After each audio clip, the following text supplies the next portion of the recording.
సెలవిచ్చినట్టుగా దైవ జనుల ద్వారా తెలియపరిచిన వాక్యం ప్రకారం, దేవా నీవు నా ముందు నడవవా అని అడగండి. దేవుడు నీ ముందుకు రావాలి, దేవుడు నిన్ను నడిపించాలి. ఇదిగో ఈ దేవుడు నీ ముందుకు రావాలంటే నీవు దేవుడితో అనుబంధాన్ని కలిగి ఉండాలి. దేవుడితో అనుబంధాన్ని కలిగి ఉన్నప్పుడే ఈ దేవుడు నీ ముందుకు వస్తాడు. ఈ దేవుడు నీ కావలి కాస్తాడు. ఈ దేవుడే నీ ప్రాణానికి నెమ్మదిస్తాడు. ఈ దేవుడే నీ ప్రాణాలకు సంతోషాన్ని కలుగ చేస్తాడు. యేసయ్యా నీవు నా ముందుకు రావా అని అడగండి. అమ్మ చేతులు జోడించి అడగండి, చేతులు జోడించి అడగండి. దేవుడు నీ ముందుకు రావాలి. నీలో ఉన్న భయం తొలగిపోతుంది.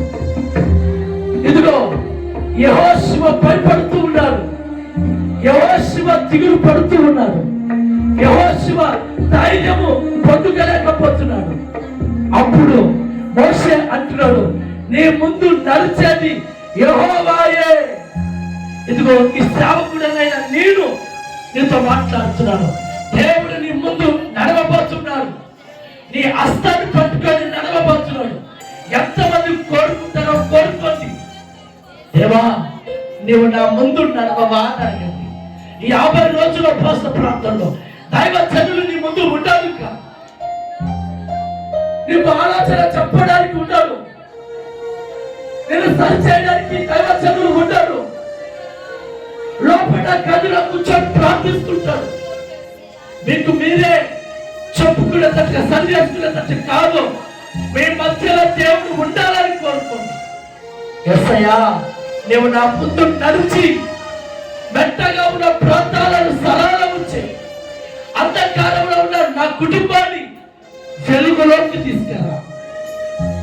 నా భర్త అంధకారంలో ఉన్నారు, నా పిల్లలు అంధకారంలో ఉన్నారు, నా కుటుంబము అస్తవ్యస్త వ్యవస్థలో ఉంది. నడిపించి నా కుటుంబాన్ని ఈ సన్నిధికి నడిపించు, నడిపించు. దేవుడు ప్రార్థించండి, ప్రార్థించండి. నా ముందు నడువు దేవాలని. ఇదిగో ఆయన నీ ముందు నడిస్తే నువ్వు చక్కగా నడిపించబడతావు. అది కూడా పగటి మేఘస్తంభం, రాత్రి అగ్ని స్తంభం వలె నడిపించబడతావు. రెండవది మార్గము సరళము చేస్తుంది.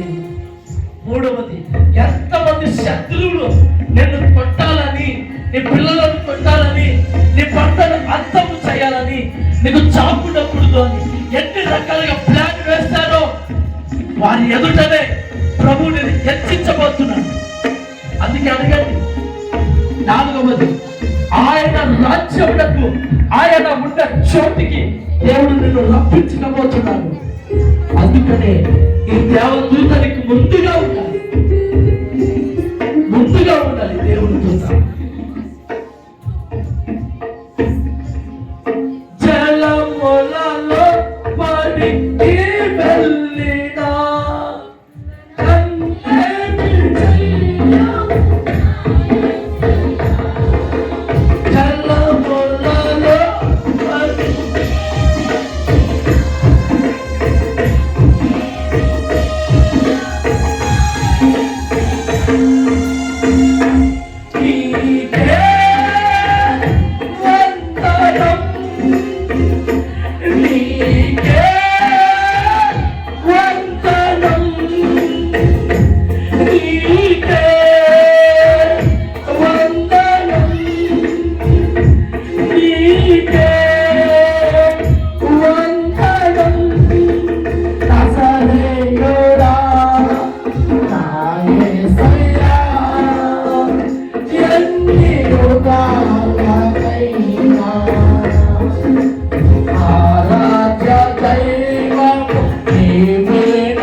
దేవుడు నీ ముందు నడవాలని కోరుకోండి. యేసయ్య నా ముందు నిలిచి